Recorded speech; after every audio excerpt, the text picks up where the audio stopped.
You want me to be your little wifey?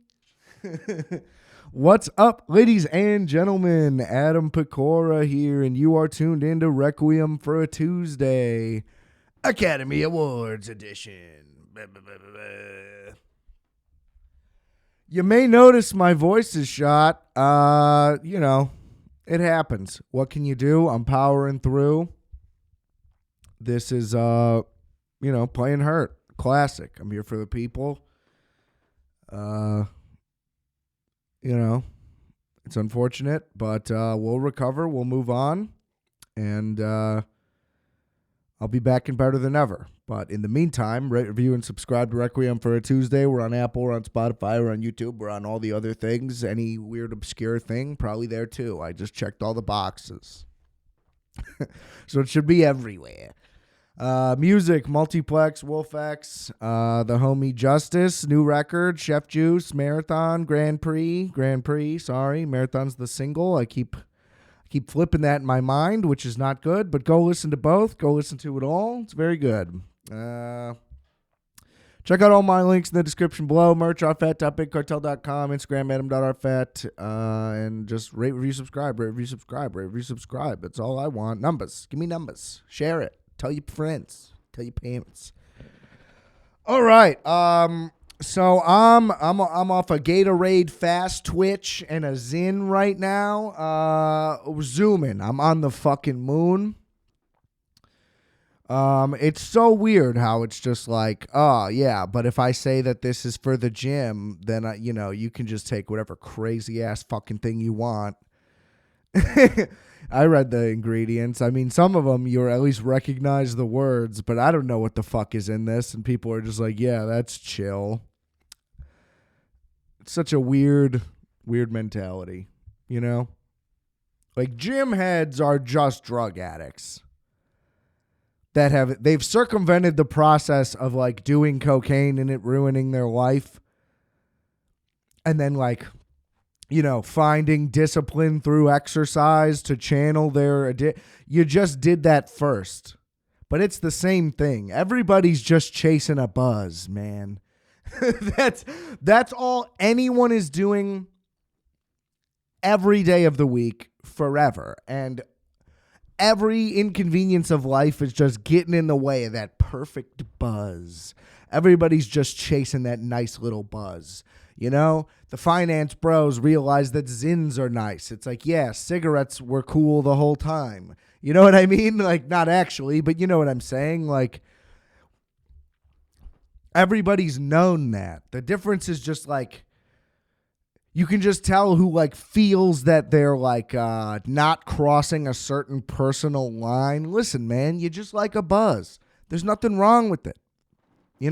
That's why you like a beer with dinner. It's all right. Buzzes are fun. It's all good. Don't be so uptight. But also don't get addicted to drugs. So I get it. I get it. You're scared. But you'll be fine.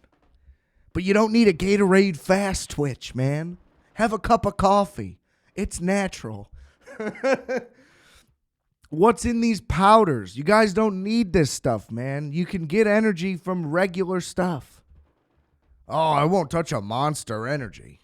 But pass me a Bang. Like, it doesn't make any sense. Yeah, sugar's bad for you, but so is gasoline or whatever the fuck else you're putting. Like, it's all bad and it's all good at the same time. It's just like you always hear when you're a kid, people are like, oh, somebody's talking about like Nashville or Las Vegas. It's like, oh, you could drink on the street. It's great. And then they go, really? That does sound great. Oh, it's great. And it's like, I guess the thing for that I always heard that as a kid from like guys who grew up in Chicago. And it's like, yeah, is it technically illegal? But yeah, but like in what world would anybody ever give a shit if you had a beer in your hand walking around outside? I mean, also, like, especially current, like, there literally are not cops on the street. You literally can't encounter, like, what, a cop's gonna pull over because you're holding a Miller Lite? Anyway, I get the point. The point is, like, the true freedom of it. But it's also the kind of thing of what I'm just saying. It's like, oh, well, that's technically a line that I cannot cross. Like, you know. But it's like you can drink anywhere you want. It doesn't matter. You just don't be an idiot. You know, this is like a thing that like Kentucky, for example, because of their rural simplicity, no offense. And maybe this law wasn't even correct. You just read it on Google and you go, well, that's the law, which isn't correct. Not how that should work. But it's like, oh, you can have an open container of alcohol as a driver. Just don't be drunk. And it's like, technically that's true, right? What is the law? You shouldn't be drunk in a car.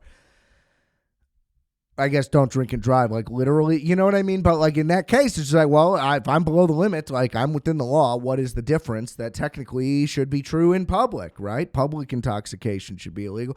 Thing is, it's a selfish place here. Nobody can just operate in good faith. You got to milk everything for what it's worth all the time. And to a degree, I'm the same, unless you don't want to ruin other people's fun. What am I talking about? Gatorade Fast Twitch. This episode is presented by Gatorade Fast Twitch. We're here to talk about the 97th Academy Awards. I guess I'll start by talking about the show itself. It opens with 2 songs from Wicked, or that was one song. I don't know. It felt very long if it was one song. I mean, I guess I get that it's like the box office sensation or whatever.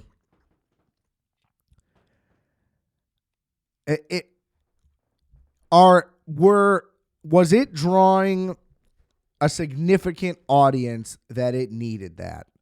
Like, were they banking on the Wicked box office crowd tuning into this show just because Wicked was nominated? Maybe. Because also, people that are just that focused on Wicked are probably not aware that Wicked doesn't really stand a chance in any of these categories. As a semi-plugged in to the Oscars guy, really, I just listen to other people who think that they're plugged in, and I listen to them and think that I have knowledge. Doesn't mean that I really know anything. But the word was, and also there's a bunch of these other, guild awards that do kind of predict these things, and Wicked wasn't winning much. So my point is that unless there was like some type of like very logical line you could draw of just like, people loved Wicked, so they're going to watch the Oscars. I don't know if that's true, but whatever. It didn't need to open with the songs. I feel like the host of a show should still open a show. It felt very disjointed and just like a little bit clunky. I don't know. It was just like the show started, but it's just people singing. We didn't say welcome to the yacht. We didn't do anything. I don't know. Wasn't that effective for me. I don't care about Wicked. I don't really like The Wizard of Oz even that much, which I know, whatever. I'm the movie guy. Yeah. I'm allowed to have thoughts. Anyway. Then Conan opens. That was solid, but, a little quick.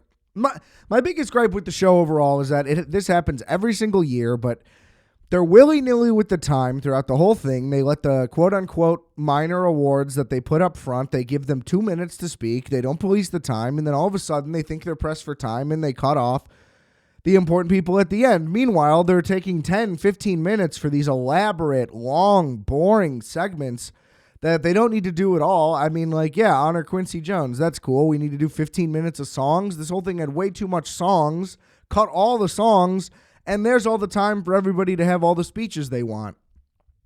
If the whole thing is awarding people for their work, it doesn't really make sense to then shoo them off stage for taking too long. The whole thing is that this is their moment, and this show is for them. I get that you have to move it on, and some fucking makeup guy shouldn't take 15 minutes because he's so overwhelmed that he's being selfish. That I agree with. There has to be some happy medium. Don't get me wrong, but overall, the balance of time just doesn't make any sense. And then on top of that, there wasn't enough Conan. I feel like he did a good job and was the right guy for the gig, but he seemed like kind of an afterthought in the program. And I feel like hosts used to be way more involved and just do way more, and there was way more bits and way more going on and just way more. It was more of like a show. That coupled with, it seemed like there used to just be every famous person you've ever heard of there, and this time there just wasn't, and there hasn't really been for a while. And so I don't know. I feel like they're just in a really tough spot, but it could use more structure and less songs. It's a fucking movie show, and like then they're doing a Bond tribute, and it's like we're doing music from Bond, and I get that that's correlated, like Quincy Jones thing, but what are we doing? It just didn't make sense to me. And, you know, you go 15, 20 minutes without them giving out an award, and then, you know, they're like, you're taking too long, award winner. This is an award show. So that bugged me, and Conan did his usual, like, I'm going to be a little weird, but it's still going to be fun. Everybody's going to, I enjoyed it. I thought it was nice, a little light again, and lacking. I just wanted more entertainment. It was kind of like Conan doesn't get to do enough, then here's an award. We're not really doing bits for the presenters anymore, which I guess is fine, but it's just like if the speech is lackluster, then we just really didn't do anything. And especially in the, again, quote unquote, minor awards. Yeah, everybody's important, whatever.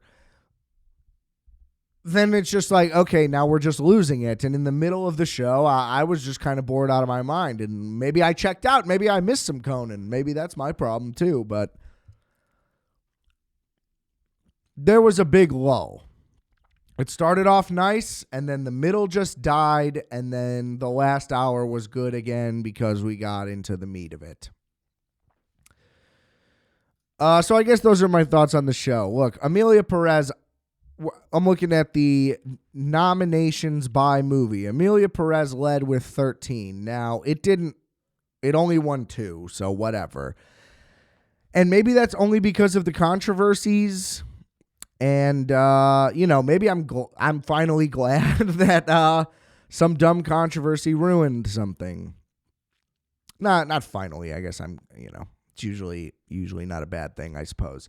But anyway, that movie just seems objectively awful. I'm not interested. I just don't like musicals, period. Also why I'm not that into Wicked. A Complete Unknown, I just love Bob Dylan. I also wouldn't really consider it a musical. It's just like a movie with a bunch of songs in it, because they don't like break out into dance, it's just like literally just a musician singing. Anyway, you get the point. It seems terrible. Every clip I've seen from it, obviously there's the really bad penis and vagina clip that gets circulated the most. But even the clips they're showing in here, like the song that won seemed like not that good of a song. And I don't know. It's just odd to me that a movie that people don't think is good, that's a musical with songs people don't think is good, is considered very good. That's just weird. Yeah, we'll go award by award. The Brutalist had 10. Obviously, that did not work out that great for them. They did win 3, but not where they were hoping, I imagine, outside of Brody.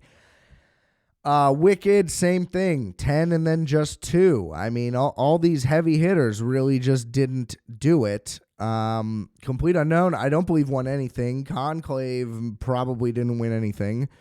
Then Anora, the story of the year. Dune Part 2, just kind of ignored. I didn't agree with when it came out to begin with. I thought that should have came out July, August, maybe even September. So that felt like an afterthought. The Substance, I was surprised that it was this considered. I mean, Demi Moore was good, but everything else about the movie, it just wasn't that good of a movie. I'm sorry. A completely overrated movie. Let alone for the Oscars. Nosferatu was a shocker too. Maybe it gets 1. But hey, good for them. And then, these other ones, we're talking 3 nominations here. So I'm Still Here, Sing Sing, The Wild Robot. Did not see one of those movies, even though The Wild Robot was a big hit, just missed that one. Somehow The Apprentice had 2 nominations. It didn't seem like it was going to be really acknowledged at all. I have not seen that either. I do kind of want to watch it. I did just watch Sebastian Stan's other performance where I think he won the Golden Globe for A Different Man. That movie was not that good. I was incredibly hungover at the time. So take it with a grain of salt. I just thought it was just like kind of underwhelming. I mean, he was pretty good, I guess, but just kind of a whatever, fun little quirky indie movie. I don't know about awards. Anyway, Flow, the animated movie, Nickel Boys, and A Real Pain got some nominations. All right. So I think I'm just going to go from the bottom up from this Wikipedia list, and if I have any actual thoughts, I'll share them. Otherwise, this might be a quick one, ladies and gentlemen. We'll see. This might be a Gatorade Fast Twitch episode all through and through. So, Best Visual Effects, Dune Part 2. This doesn't surprise me. This is a staple of the Oscars, where even if there's a bigger movie, even if there's a movie with more effects, or whatever the case may be, they always go with whatever was the most artistic use, even like regardless of scale. Like Dune's a massive movie. Denis won for Blade Runner 2049. They like when it is done in just like a subtle artistic way, even if it is very heavy in visual effects. Whereas like Alien Romulus, the effects may be fantastic in it. It just doesn't matter because Dune is artsy, is essentially what I'm saying. Better Man, an abomination of a film. I don't care. I will never watch it. I don't care how good the reviews may be. Completely reliant on it. The main character of the movie is entirely animated. Probably good effects. But it's absurd and stupid. Okay? Just had to get another dig at that movie in there. Film editing. Sean Baker and Orr. The guy does everything himself. So that's just super impressive. If he like only won editing and screenplay or something, then that would feel like maybe more of a consolation prize. But in the case of it winning Best Picture as well, I mean, that is just an incredible award for him. And I feel like this is going to be an interesting point for Sean Baker because there's no doubt in my mind that he's at least going to get some offers to do some pretty big things. And I don't think it would be selling out for him to do that because he'll be able to make an independent movie also whenever he wants because he will get very easily funded. So I would, if I was Sean Baker, I would sign on to 2 movies right now. I would get whatever my next indie thing I'm looking to cook up is locked in because the funding will be there. And get that whole thing going and set up and fuck it, film the whole thing. You'll probably finish it before the other big ticket movie is even ready to start because it's going to be a big setup. But just take the shot while you got it, man. That's what I would say. And if that fails, guess what? Those indies will not go away for you, as I just said, because the one you make will be good. So that's my thought on that. The Brutalist, I understand that editing is... it's organizing the film into a coherent, cohesive film. It is not just like literally editing it down and cutting things, although that is part of it. But hard for a 3.5-hour movie to win for best editing, although it was well edited to a degree. There are stretches that are unnecessary though. Have not seen Conclave, so I just can't comment on it throughout the episode. That's all I'm going to say about that. And Wicked is, yet again, it's a 2.5-hour part 1 of a play that isn't even 2.5 hours. So that's where I'll say you didn't edit it enough. That's the opposite of the Brutalist situation, what I just said there. Costume design, I thought Nosferatu was going to get this one. Wicked wins. I think that's kind of bullshit. It's just based on Wizard of Oz costumes. Again, haven't seen it, so there's more than that, of course. But that just seems lazy. And the other ones, A Complete Unknown, Conclave, Gladiator, they're all I feel like more deserving than Wicked, but whatever. I'm not too passionate about that. Makeup and hairstyling, The Substance. The Substance was done in all practically, I believe. So seems incredibly deserving in that regard. Nosferatu, same reasoning, and A Different Man, same reasoning. Although it's really just for Sebastian Stan, so like it's not enough. In that movie, he plays a man with, this isn't the right term, but he has elephantitis in his face, and then he takes a pill and it gets better, and then he chooses to like fake his own death and, become a new man, whatever. And then a guy with the same condition ends up succeeding in all the ways that he wish he did anyway. And, the change in his face did not actually change who he was, whatever. That's the whole thing. But anyway, so he doesn't even like rock it the whole time. So The Substance just makes the most sense here. Cinematography for The Brutalist, easy. Nosferatu would have made sense. Dune would have made sense.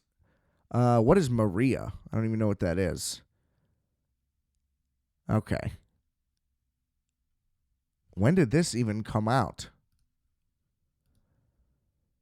Angelina Jolie as opera singer. Oh, a Netflix movie. Okay. Well, they buried that. Amelia Perez, again, how could it have best cinematography? I don't imagine that's the case. Production design, Wicked. I don't like that. Again, why? Because they made it look like The Wizard of Oz, which is the point. Brutalist, don't agree with that either. It makes sense for cinematography. It does not make sense for production design to me. It's not that elaborate. I mean, outside of them building that library, which is incredible, which they harp on for a very long time. Also, I found out that Brady Corbet's previous film has the same structure and features the same girl who plays a dual role in that movie as well. So it's that one was a musical though, but it's like, does seem like he just kind of lifted a lot of elements from his previous movie. And listen, you're going to tinker and perfect what your idea is. That's fine. But my point is, I guess, did that hurt him in winning any of these bigger categories? I don't have a problem with it. I also haven't seen that movie. Again, don't like musicals. Seems like an interesting film. Just a theory that I'm working on, that maybe him reusing his own structure and things like that maybe were a factor. Now, I don't know. Best Sound, Dune Part 2 makes a lot of sense. A lot of duns, a lot of uns, a lot of big noise in there. That's all I got. A Complete Unknown I could see winning, though, too, because they do a great job of distinguishing all of the various performances from each other. The ones in the clubs, the ones that are intimate in an apartment, the ones that are big at festival, the ones that are in the recording studio. They all do sound distinctly different, and I do think that is probably not that easy. Probably. Anyway.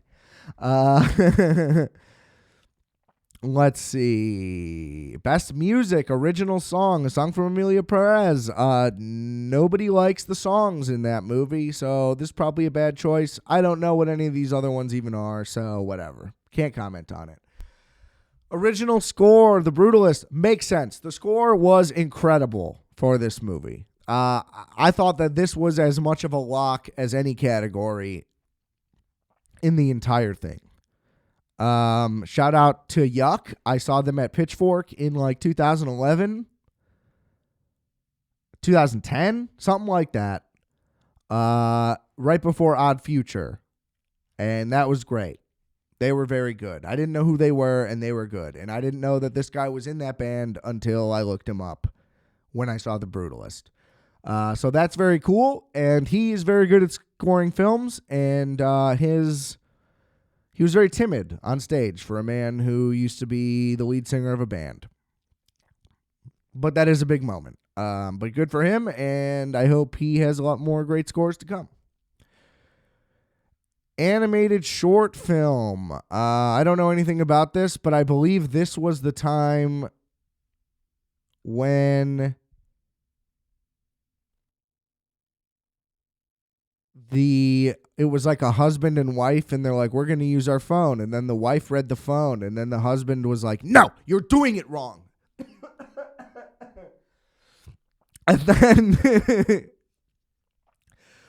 proceeded to reread everything she read, and she didn't do any of it wrong. And it was just really awkward and clunky and embarrassing and kind of mean. And that wasn't great. Live action short film, I don't know anything about any of these. Documentary short film, same thing. Documentary feature film, even, same thing. I'm sure they were all deserving. Good for them. International feature went to I'm Still Here. Now, this was an interesting situation.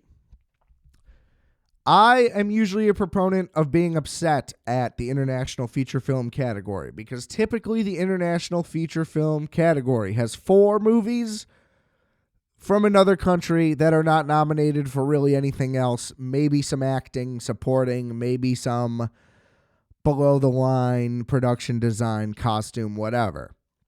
But then there's usually one that is also nominated for Best Picture, in which case there is no way anything other than the movie that's also nominated for Best Picture wins because it's good enough to be nominated for Best Picture and the other ones aren't. This year, 2 of the movies, I'm Still Here and Amelia Perez, are up for Best Picture, and Flow was at least up for animated. Now, you kind of figured if Flow isn't in Best Picture, that still applies here, but it's between the other 2, and I'm Still Here wins out, so that's fantastic. Rant over. I'm going to say that every year. I say it every year. And then Flow won animated. I obviously did not see this. I actually only saw of these Inside Out 2, and it was pretty good, but, whatever. Not a super strong animation year, one way or the other for me. Then we're on to adapted screenplay, Conclave 1, based on a novel. Again, don't know. Amelia Perez was based on an opera, I guess. So that's cool. Complete Unknown was based on a book. Nickel Boys was based on a book. Sing Sing was based on a book. Great. I'm sure Conclave was very deserving. I'm sure it's a fine, okay movie. Writing original screenplay goes to Anora. Now, I loved Anora. It was being touted as the movie of the year before anything happened. It won the Palme d'Or. And it has been winning pretty much everything except Golden Globes, which have been irrelevant for a little bit. I would have been fine with The Brutalist winning. I thought The Brutalist was genuinely based on a real guy the whole time. So, that's good. A Real Pain was also very good, and it would be cool if Jesse Eisenberg won an Oscar for something. So, I would have liked that. And that is like a rare movie nowadays. You hear stuff like that a lot, which I am starting to get a little annoyed with. But it is true. Just like a straight-up original movie with something to say. And that's cool. But good for him for the nomination. That is awesome. That'll probably get more of his screenplays made. September 5, I saw a bunch of trailers for this, and then I didn't even realize that it came out. So, didn't see it. And then The Substance, again, overrated. Not a fan. But great for Sean Baker. I only really know about him from when The Florida Project was getting some Oscar hype. And I never saw it. And I started Red Rocket a couple of times and fell asleep both times. Not his fault. That was mine. Started too late. So this is still the only movie of his that I've actually seen. But I'm a fan of the guy. Because this was a really good goddamn movie. A very unique movie. And I I'm going to have to watch more of them. What can I say? All right. Actress in the supporting role, Zoe Saldana, Amelia Perez. Again, the movie seems terrible, but she's great. And, has just... Is this a crazy hot take? Is Zoe Saldana the female Harrison Ford? Right? Because he goes Star Wars to Indiana Jones, like just seamlessly, unbelievably, a million other great roles as well. She goes Star Trek, Avatar's first or Star Trek's first? Avatar, Star Trek, whatever. Guardians, unbelievable work. And then she's ripping out TV shows.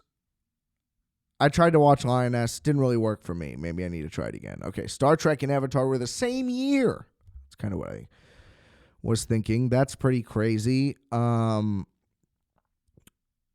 What else does she have? Something else crazy. Well, obviously ends up in Avengers too because of Guardians.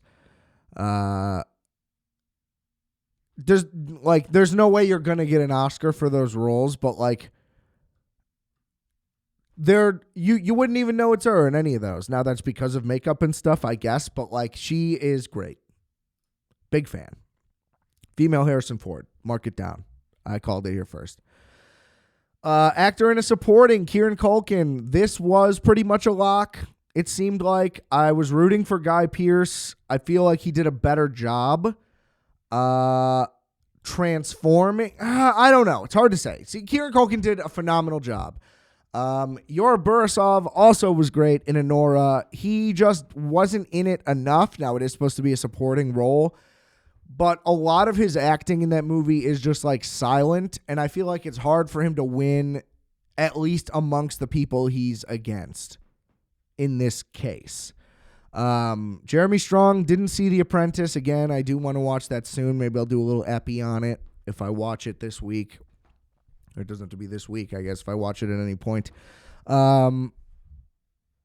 So I don't know, but Jeremy Strong is always great and everything. Again, Guy Pearce was phenomenal. Edward Norton, I didn't think he really had a shot. It's you played the banjo, and I'm sure you did it just like Pete Seeger did, and I'm sure you kind of sound like him, but, it was a little more of a caricature. Not that his performance was bad. I'm not saying that he stood out as a bad performance in this thing, but it was just less natural feeling, I guess, than Guy Pearce or Borisov or Kieran Culkin. I don't like the Kieran Culkin's just playing himself thing. The guy does crack witty jokes and stuff, but if you haven't seen this movie, he also has to break down into tears. He has to be up and down and all over the place and kind of unpredictable. And he's not really anything in any way like Roman Roy, for example, who also is just Kieran Culkin being himself. It's actually, maybe he's just injecting his own personality into these characters, but he's very much these unique characters. They're significantly different, and Jesse Eisenberg did not write this, or maybe he said he did write it with Kieran Culkin in mind. I don't remember, but either way, it's not like Kieran Culkin wrote the movie for himself to be himself. He was cast in this and tried to pull out of it, so very deserving either way, and a good speech. And Saldana's speech was also very good, very emotional, but arguably too much, but hey, she won an Oscar. Sometimes you got to be some perspective here. Actor in a leading role goes to Birdie and the Brutalist.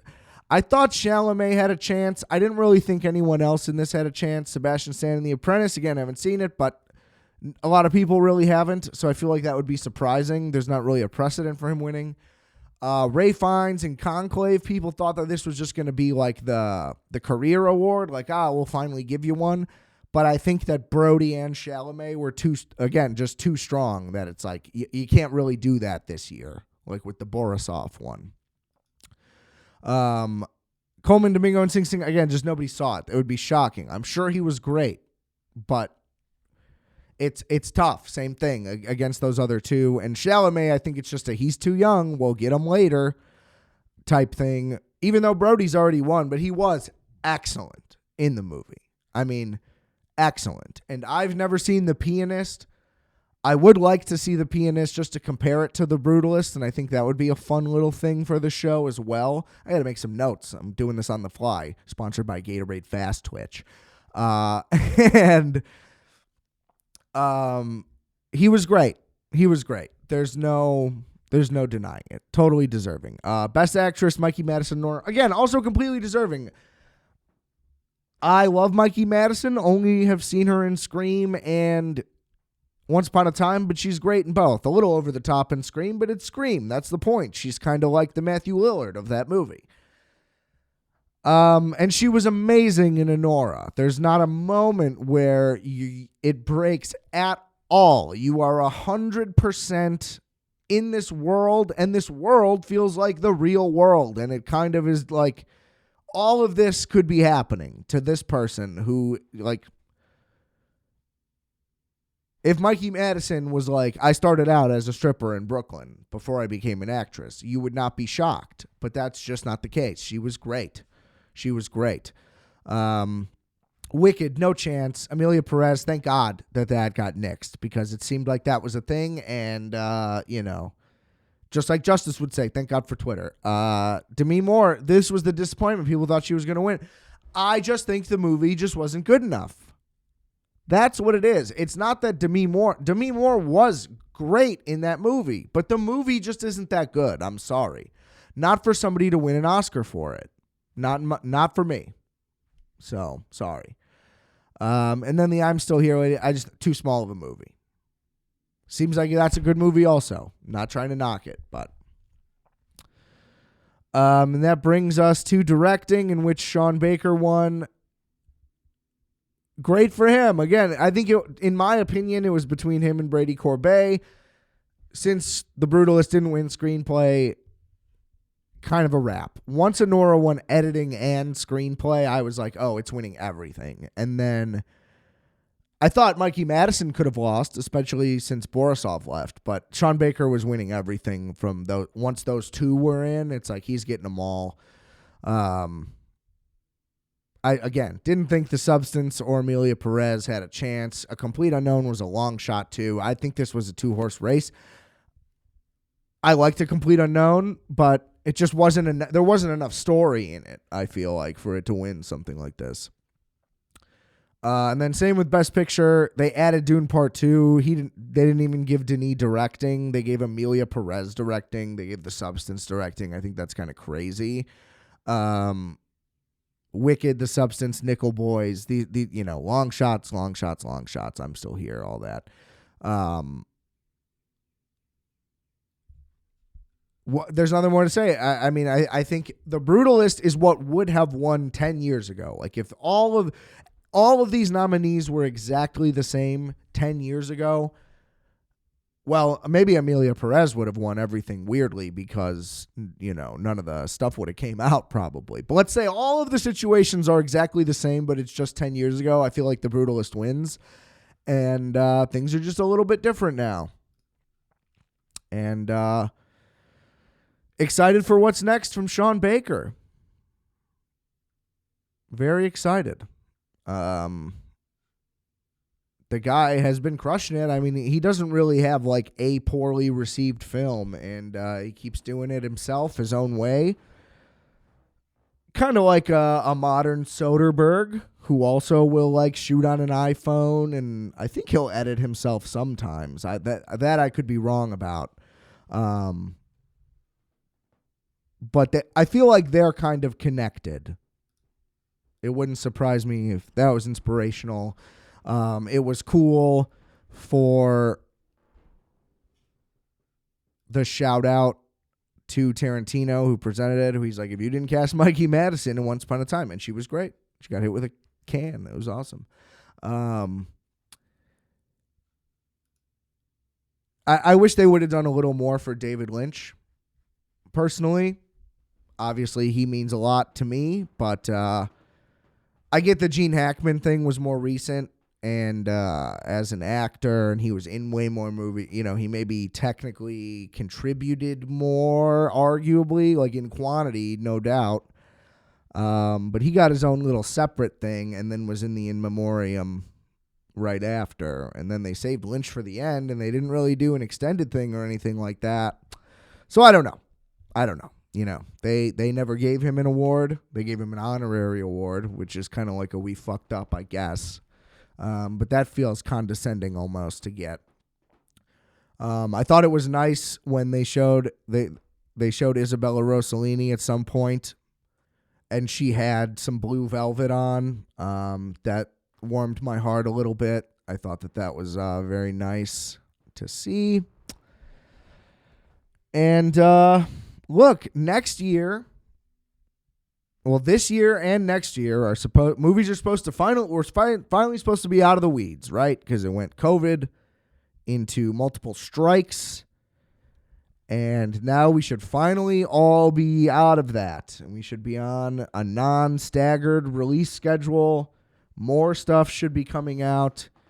As Sean Baker said, please go to your local cinema and watch a movie at the theater. It is better, ladies and gentlemen.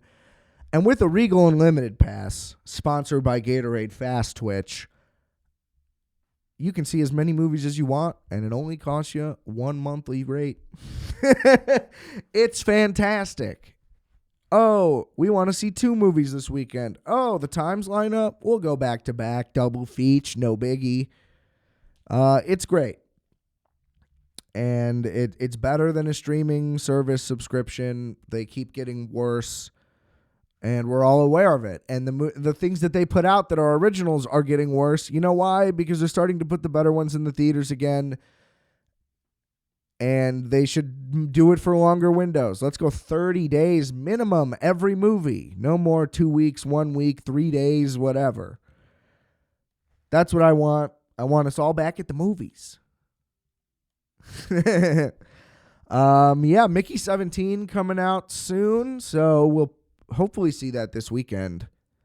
I don't know what's next. Depends on what I'm seeing this week, but I might rent some stuff at home. You boys chilling.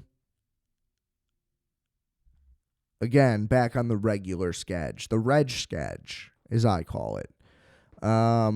NFL free agency is starting again soon, though, too, so we'll be able to mix it up quite a little bit here. Been watching The White Lotus. Got to watch last night's episode, though. And Severance. I got to get on the Severance train. I love that show, but we're kind of just waiting to binge it because I love Severance. And I don't want to pay for Apple TV for months on end. Okay? That's the real truth. All right. What can I say? But yeah, I think that'll do it for this week. Thank you for tuning in to Requiem for a Tuesday. Please, please, please share this episode. Let people know about the show. I want to see those numbers going up. I appreciate everybody that listens. To all my subscribers, I hope you multiply, but thank you for subscribing. Leave a review, leave a comment, share it around. Listen to my shaky voice on Gatorade Fast Twitch. And, I think that's it. Check out all the links in the description below.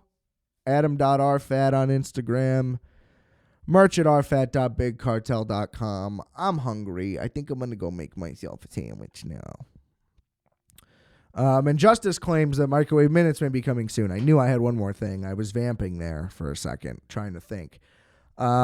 He's claiming it, so I'm going to advertise it for one time until it actually happens. But keep an eye out for that, maybe.